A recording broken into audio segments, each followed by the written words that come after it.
Danes smo se nekako srečevali z različnimi nivoji solidarnosti. Eno solidarnost vsi poznamo, to je solidarnost, ki je zapovedana z zakoni.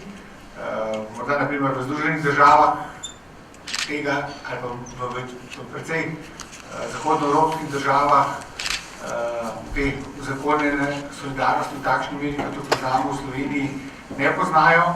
Naprimer, ena uzakonjena solidarnost je, ko smo ravno film gledali, zaposlovanje invalidov, kjer je pač vsako podjetje dolžno zaposliti toliko invalidov, oziroma ali pa plačati ustrezno dajatev. Potem je solidarnost kot neka maska, kot signalizirane kreposti ali pa virtue signaling. To pomeni, da se moraš pokazati kot solidaren, ni pa nujno, da zares solidaren tudi si. Potem je solidarnost, ki je nekaj širša kot naš del naše kulture, občutek varnosti, to je ta temelj, kjer je solidarnost dejansko tudi res vrednota, ki jo živimo in ki jo potrebujemo. In pa potem je pa ta osebna življenjska solidarnost, ki jo je izpostavil profesor Žalec. In jaz bi zdaj moje goste vprašal, kako oni pri svojem poslovanju doživljajo te različne nivoje solidarnosti, kje se kažejo težave in po kolikšne mere dejansko ta trda konkurenca na trgu, ki jo doživljajo, ovira za solidarno ravnanje. Pa preden se dotakne solidarnost, bi vsakega od njih prosil tudi, da nekaj pove o svojem trenutnem poslovanju, kaj dela in kaj je njegov trenutni footprint, kakor je prej bilo rečeno. Gospod Papež, prosim. Tole je vedno fejl biti, ko vse poveš. Jaz bi se najprej zahvalil, odnosno izrazil navdušenje nad predavanji, ker mislim, da je zelo strukturirano bilo predstavljeno vprašanje solidarnosti in s tem, mislim, rešil v najširšem smislu, te vedno obogati, ker solidarnost, odnosno to, kar delamo kot je vedno treba se malo obnavljati, da te ne zanese in tukaj mislim, da je bilo en zelo prekljivno povod, še enkrat hvala vsem, da sem to lahko poslušal.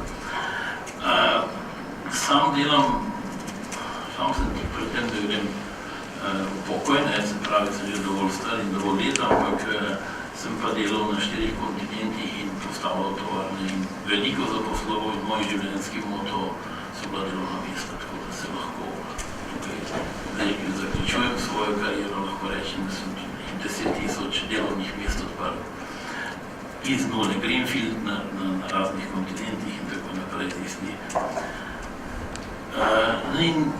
Ta zadnje podjetje, ko sem ga postavljal, to je pa Interenergo, to je zadnjih 90 let, smo pa naredili eno tako to, kar mislim, da je zelo pomembno v okviru te solidarnosti in se bo res lepo strukturno napisano, ampak en del tudi sem zelo velik pristaš krožnega gospodarstva, kajti verjamem, da vsak ne bo mogel za sabo footprint pustiti, da bo nekdo tudi za njim čisto in to je bila ena od idej, da sem na koncu se začel ukvarjati z energetiko, odnosno izključno smo postavili podjetje, tudi lastniki smo bili, da se ukvarjali z energetiko, ampak samo zeleno energijo. Skratka, od začetka smo se ukvarjali z zeleno energijo, se pravi hidro, veter pa sonce.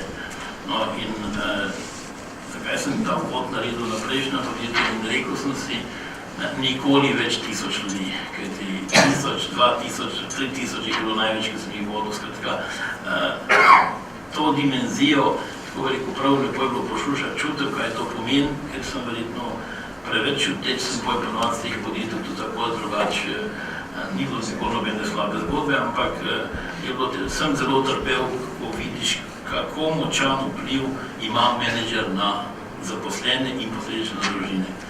No, in sodobna tehnologija je mogoča, da smo mi postavljeno podjetje, ki se imenuje Interenergo, virtualno elektrarno, eno prvi v Evropi. Začeli smo tako imenovan day-ahead trading in pa postavljati hidrocentrale in po Balkanu vetrne in sončne. Zadeva je bilo tako, da je eden od partnerjev, ki je bil zadolžen za financiranje 2010 v tisti krizi, malo pokleknili smo mogli podjetje prodati, ampak smo nadaljevali z isto zadevo, da smo v nemško-avstrijski lasti in mi smo lani prišli, pomenil bom številko, da poudarim, kaj je lani že šli čez €1 milijardo prometa. Z 40 ljudmi, se pravi, mi imamo več podjetij, elektrarn in državah, kjer delamo, kot je zaposlenih. Mi imamo 17 elektrarn po Balkanu, v katerih vse so iz Ljubljane vodene, trading floor je absolutno kompjuteriziran in ves kontroling, vse se dogaja v enem majhni enoti. Zakaj to poudarjam? Ker bi za nadaljnjo razpravo o tem rad povedal, da mnogo kaj od tega, kar smo slišali o solidarnosti, jutri že danes ni več aplikabel.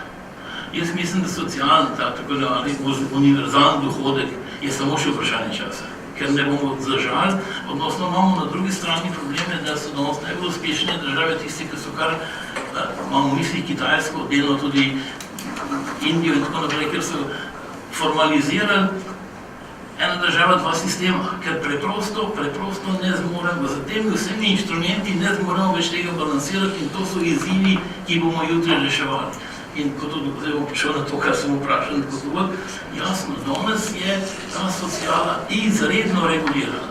Tako da jaz ne vem, kaj bi še dodal, predvsem pa v deželi, kot je naša in okolici, ki so nekako z postsocialističnimi koreninami, to imamo tako regulirano, da ne vem, kaj bi še dodal, da ne bo škodilo. Včasih sem zelo kritičen do nekih izrazov, kot socialno podjetništvo, pa tako naprej. Tisti, ki se malo s tem ukvarja, je veliko stvari, ki so vprašljive, kako je to sploh aplikabel in sploh, če kdaj bo, zaradi novih tehnologij. To bi za uvod, pa kdaj še kasneje, da bomo čas vzel, ampak to je moja misel, kako to aplicirati na čas, ki prihaja, ker čas, ki prihajamo, je fakt, je človek stroj. Človek bo samo še upravljal funkcijo okoli stroj. Hvala lepa, gospod Papir, za to precej izzivalno temo. Gospod Lah, kaj, s čem se vi pečate? In pa,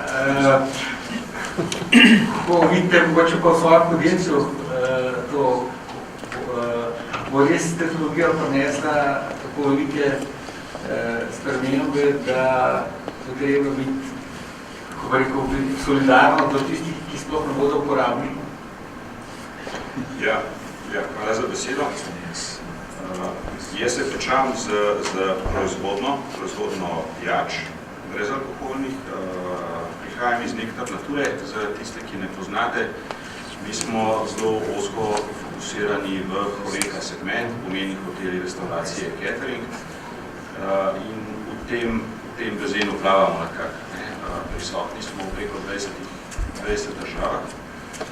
Pokrivamo države, ki so turistično močne, to pomeni kompleten sredozemski bazen, od Kanarskih otokov do Dubaja sežemo in pokrivamo vse segmente tega fokusiranega, tega segmenta, če lahko rečem. Smo čisti biznis to biznis. Zdaj, gospod Papaš, če smo te teme, če čmo to temo, zdaj malo razvleč, po moje ravno ene 2 dni, to, da nam ta čas, ki je na voljo, tega ne dopušča. Se pa bi kot iztočnico vzel isto z istimi vprašanji, ko se soočam tudi sam ali pa ko razmišljam o tem, kaj prihodnost, se pravi in nam in podjetju in našim otrokom in Slovencem in nasplošno vsem prinaša, je neminovan razvoj v to smer, da bi pravite. Zdaj, moj mnenje je, da še zmeraj bodo morali biti kupci, še zmeraj bomo ljudje, še zmeraj bo treba nekako živeti, še zmeraj bo treba nekako nekako zaslužiti za to, da lahko kupimo karkoli bo že naprodaj, trošimo karkoli bo že naprodaj, mogoče res cenejše ali pa bolj digitalizirano. Ampak še zmer smo tukaj ljudje. In moj pogled na vso to tematiko, ki se jo danes delamo, se pravi solidarnost in dober impact na okolico, je temelji na lastni odgovornosti. Se pravi, in jaz svojo odgovornost dojemam preko tega, ker sem pač v poslu, da poskušam razvijati čim bolj okoliščine, ki bojo omogočili, da se bo čim več podjetnikov čim bolj razvili. Zdaj mogoče to nadelam zelo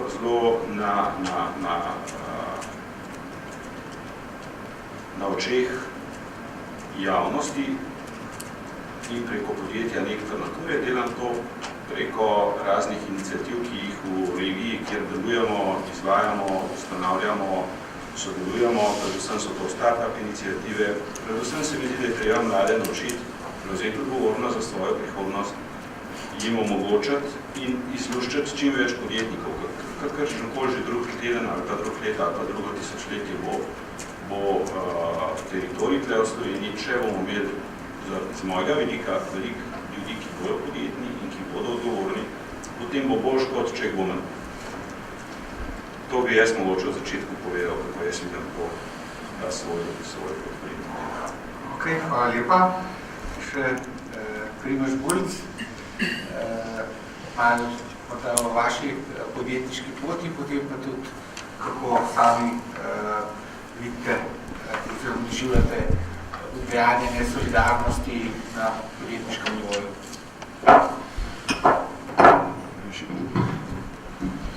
Lep dober dan vsem skupaj.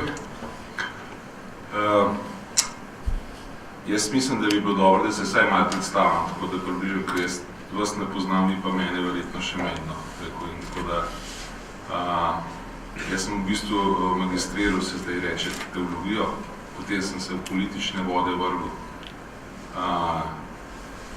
Potem mi to za moja leta, se pravi, to je bilo, sem star okrog 30, kaj sem videl, da diplomacija še ni zame, sem rekel, se vrnem, ko bom 50 let strno, tako da zdaj čas, da se vračam, ampak se ne bom. No, ampak predvsem sem se videl, ni izzivov. Ko si mlad, v nekam diplomaciji nisem videl izzivov. Tako sem se vrgel v bistvu sploh v podjetništvo, kjer smo pa skupaj delali z družinsko firmo, ustanovali z brati. Se ukvarjamo v bistvu z veleprodajo sadja in zelenjave, tako da jaz mislim, da danes je bila pravilno predstavitev, da smo začeli od največjih pa do enega majhnega, in nas je vse skupaj 20 zaposlenih. Je pa dejstvo tako, da smo že vsi trije bratje v teh letih, da v bistvu nam je večja vrednota prosti čas, kot pa delo in temu primerno v bistvu sami vsi trije smo neke vrste vzgojeni v nekem krščanskem duhu, ne prevelike požrešnosti, tako da za uno salamo pa kruh imamo in več pa narabno, tako da notranjih stimulansov več nimamo toliko velikne. In imamo čas se potem seveda tudi ukvarjati s temi stvarmi. Moram pa priznati, da mi smo res na trgu, kjer se cene menjajo lahko na pol ure, na 10 minut,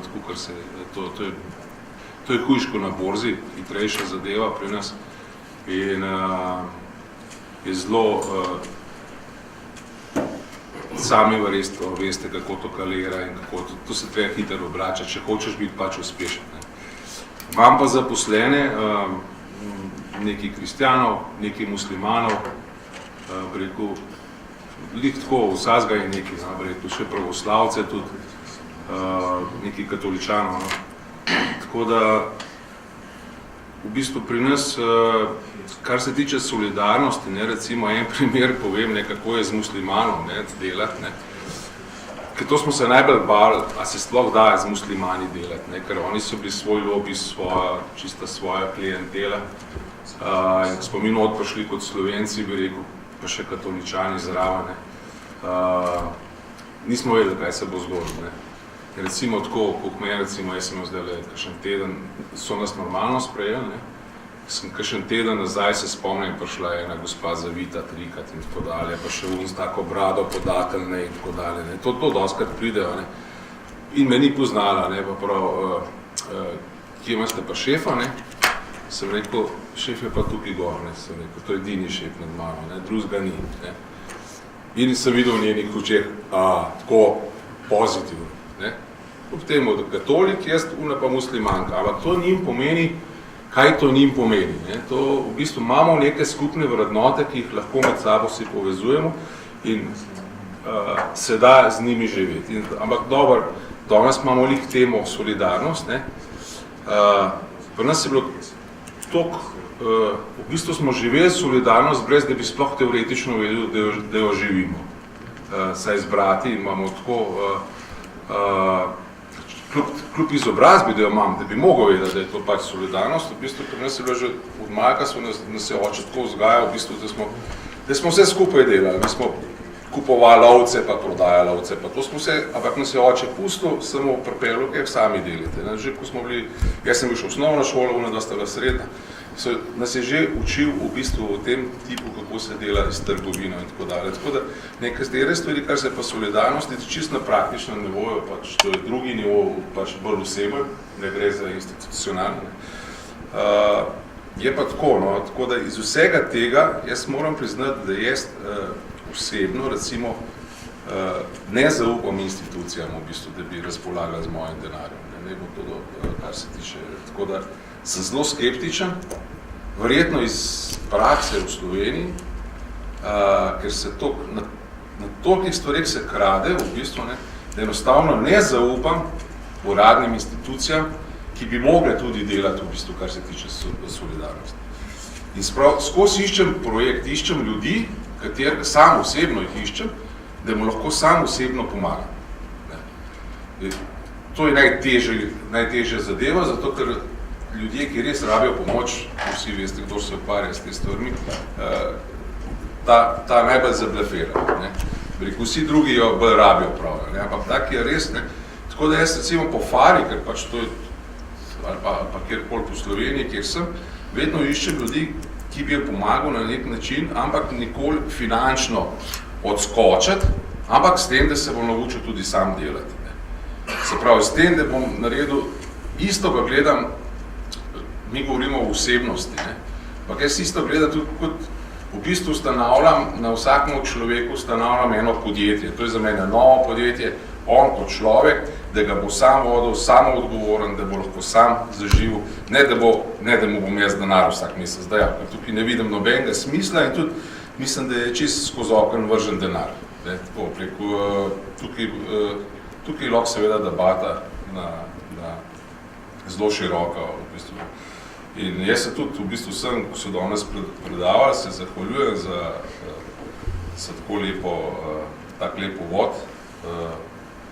Res ste bili na nivoju, meni je žal, oziroma upam, da se bojo te stvari po časopisih, ne bo to družina, ne bo to internet in tako dalje, to je treba danes, kar so ljudje govorili, treba iti naprej, kar se solidarnosti tiče. Ne.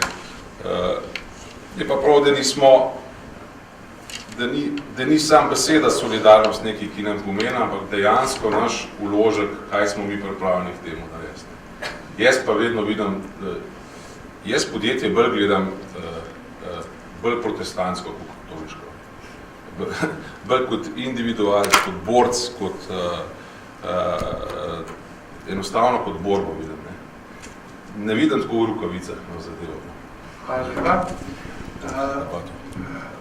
Dve področji sta, kjer se pričakuje, da bi se solidarnost morala najbolj izkazati. En je bilo danes že večkrat omenjeno, to se pravi socialne stiske in pa revščina, drugo področje je pa okolje, skrb za okolje.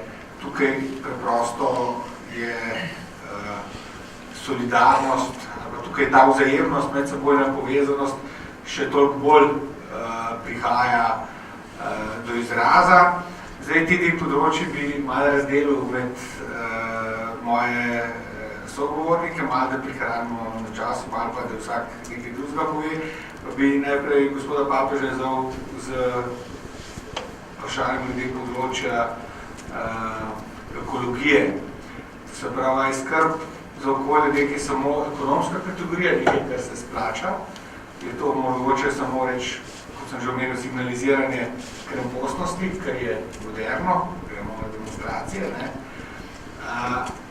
Oziroma, ali je možna neka široka družbena aktivnost, ko se zavemo te povezanosti in pa kdo je to družbeno aktivnost sploh ureja, je to možno sploh urediti, ali je najboljša strategija, da preprosto se mora vsak znajdeti in prilagoditi stvarmi, kakor se bodo že iztekle.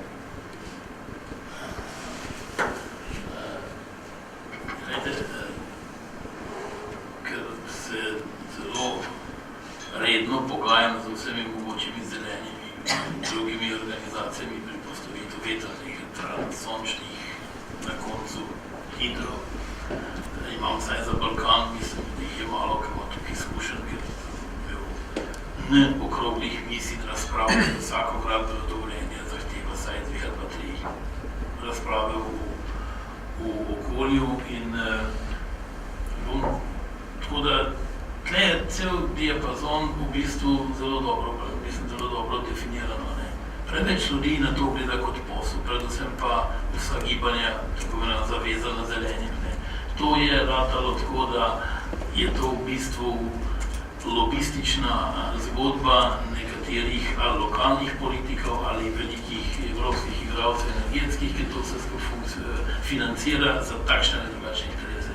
Jaz nisem srečal v najbolj zakotni vasi v Bosni nobenega zelenega združenja, da ni bilo jasno, ko smo ga analizirali, da je od nekje financiran. To za začetek, da bo to jasno, ker v javnosti to ljudje še kar tako malo romantično sprejemajo, ampak jaz pa ne bom še na konkretne primere, da lahko vsak si ima cajt vzame, pa pogleda pa bo videl. Skratka, vse to je, recimo, dajmo ta zgodba, ki je lahko navedem, ki ni več aktualna, ne? Ta zgodba Valojja, Reber in vetrnih elektrarn je nastala kot posledica Telekomovega slogana s pticami si delimo nebo. Oni so sponzorirali par teh ptičjih združenj, ne, in ti so postali tako močni, da so nazadnje cel projekt sesul, ne. Ker veste, mislim, treba se zavedati, da nobena takšna organizacija ne funkcionira od lufta. Oni se ne morejo dobivati, če jih nekdo ne financira. To bi opozoril kot osnova, kadar se o tem pogovarjam. Sam verjamem, da je okolje nujnost, to sploh ni več debate. Vsaka srednja velika tovarna že lahko proizvede toliko ton smeti, da bo celo okolje, kjerkoli dela zasul. Skratka, vsak, ki se ukvarja s kakršnokoli proizvodno, je po mojem prepričanju dolžen resnično poskrbeti, da za sabo pospravi, ker če ne bomo imeli kaj biti. In mislim, da regulativa to spremlja, ampak ta osveščenost mora iti naprej in tle sploh ni debate.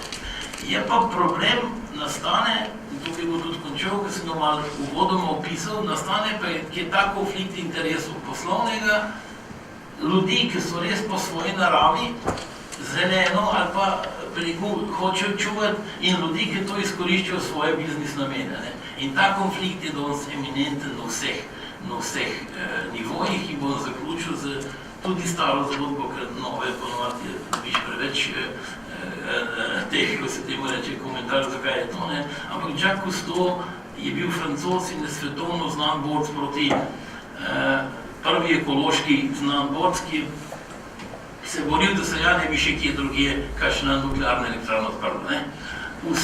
Največje število nuklearnih elektrarn ima pa Francija in to se vse povedali. Mislim, skratka, ta zgodba je tako zahtevna in tako bo rabila čas, da se bo rešila in jaz upam, da je zadnja švedska tale punca, ne vem, kako se že piše, vse vedno že poznamo gleda, da je to nek signal enega res masovnega gibanja, da mora vsako podjetje poskrbeti, da za sabo naredi čim manjši footprint. Čim manjši, nič bo pa najlepše. Hvala lepa. Gospod Lah, Jaz bi bolj izval z temo, ali v kolikšni meri pač solidarnostjo zmanjšamo socialne stiske ali pa revščino, ali na lokalnem nivoju, ali na globalnem, ali je dovolj, da to vse res prepustimo državi, ali ima država v Sloveniji dejansko te regulative, kot smo rekli, veliko karitativne dejavnosti obstojajo. Kaj, a vidite, kot podjetnik, kakšno možnost za izboljšavo sistema, kakor ga imamo trenutno v Sloveniji? Ne vem, tako kot jaz vidim, je problem te javne sociale, da je preveč oddaljena in da se, vsaj v Sloveniji, se je že razbohotilo to, da je demotivirala ljudi, ki pač si ne želijo kaj preveč delati in v bistvu nima niti razloga, da delajo. To zdaj govorimo o tej sociali, ki vsi poznamo. Ne, se pravi, to je en problem, ki ga jaz tukaj vidim. Zdaj, moj odgovor na to je, da absolutno lahko vsak podjetnik, in tudi mislim, da vsi to delamo, ne, prvič z zgledom, drugič z načinom vodenja, z načinom razmišljanja, z načinom ustvarjanja dodane vrednosti, z odpiranjem novih delovnih mest in z razvojem in z čiščenjem za sabo tudi. Skratka, če smo odgovorni, potem to vsekakor delamo. Prvi za zgledom. Druga stvar, kar sem že prej omenil, se mi zdi, da kar je nujno narediti kar je pametno vlagati z mojega vidika, je čim bolj prispevati k razvoju Slovenije v pozitivnem smislu, v odgovornem smislu in na ta način ljudi narediti ekonomsko neodvisne, mogoče tudi zelo zahtevne, in pa čim več zgledov potem, da so sami odgovorni za svojo prihodnost. Pa s tem se ne želim dotakniti kakorkoli prizadetim ali ljudem, ki jim je onemogočeno dejansko preživeti normalno v tem svetu, to absolutno je potrebno, da država regulira in da ščiti. Tako je stvarno. Hvala.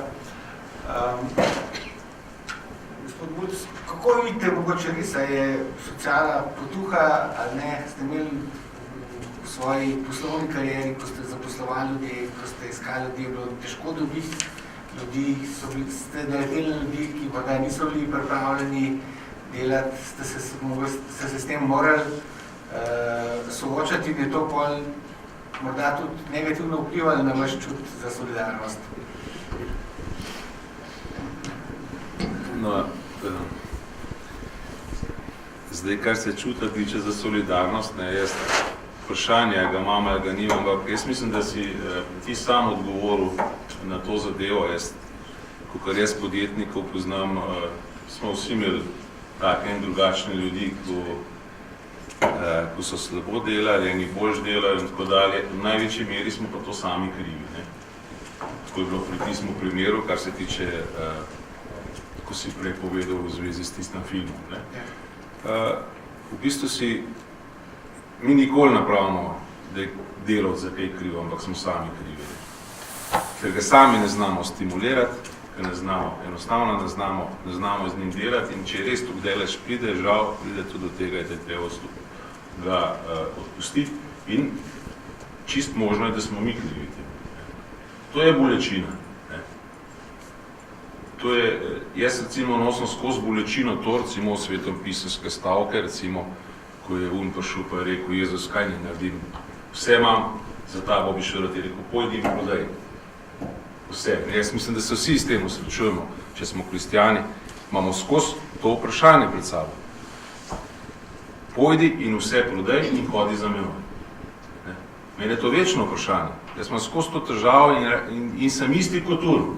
Tam glavo dol, pa grem lepo svojo pot.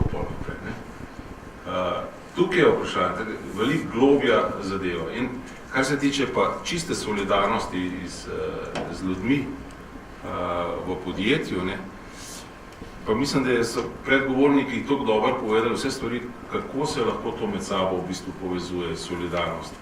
Jaz tako jo razumem, solidarnost, prej si rekel, da gre za, kar se solidarnosti tiče, ne, kako bi to naredili. Ne. Dejstvo je to, da podjetje mora biti uspešno. Ne. Kaj je prvo? Ne? Ali je jajce ali je kura? Ali je prvo solidarnost, ali je prvo uspešnost podjetja? Ne. Jaz pravim, podjetje je lahko samo uspešen, če se dobro med sabo ljudje razumejo. Če se dobro razumejo, pa je vedno tudi solidarnost vmes, ne. Rekel v širšem pojmu besede. Se pravi, potem podjetje funkcionira, drugače pa ne funkcionira. To je čisto taka, logika. Ne. Podjetje samo ne bo, in recimo naši sindikati, ne, rečemo, tudi so jih polna usta solidarnosti, ne, živijo v 19. stoletju. Danes vsi ekonomisti dobro vemo, oziroma tisti, ki smo v podjetništvu, dobro vemo, da brez dobrih odnosov med enim in drugim ne gre, da smo vsi skupaj delavci, in tukaj ni delavca ali karkoli, jaz sem pač Primož Bulc, delavec z največjo odgovornostjo, jaz se tako vsakmu predstavljam. Imam pa slučajno še naziv direktor, ne. Ampak imam pa največjo odgovornost v podjetju. In sem tako delavc, ne. In v bistvu govoriti tukaj nas med sabo kregati, da je nekdo delavc, drug pa ni, to lahko delaš samo zato, ker je indoktriniran celotno šolstvo. Ne. Pri nas, jaz sem imel zdaj lik čas, da sem začel spet malo slovenske klasike brati in preverjam Cankarja, da bereš recimo, kaj se jim, katerega koli, razen parih krščanske, da jih bereš, smo podjetniki v solidarnosti nikoli, ampak smo barabini, izkoriščevalci in iz tem jih futrajo še danes po vseh srednjih šolah. Mi se lahko le pogovarjamo, naše sinove pa hčerke pa futrajo to na srednji šoli, kot osnovni članki, vse govorijo, da gre za slovenščino. Ne. Jaz imam zelo rad berem Cankarja. Ne. Zelo rad, zato ker vem, da je lep jezik in ga ne bom nikoli dosegel tudi približen, ampak kar se tiče pa tega, je pa to samo en vidik človeka, pokaže samo en socialen vidik, iz ene strani, iz druge strani pa ne. In tukaj smo mi toliko zadnji, da moramo najprej to rešiti.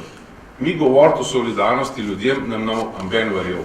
Men s polno žlico pojem, da bom ben verjel.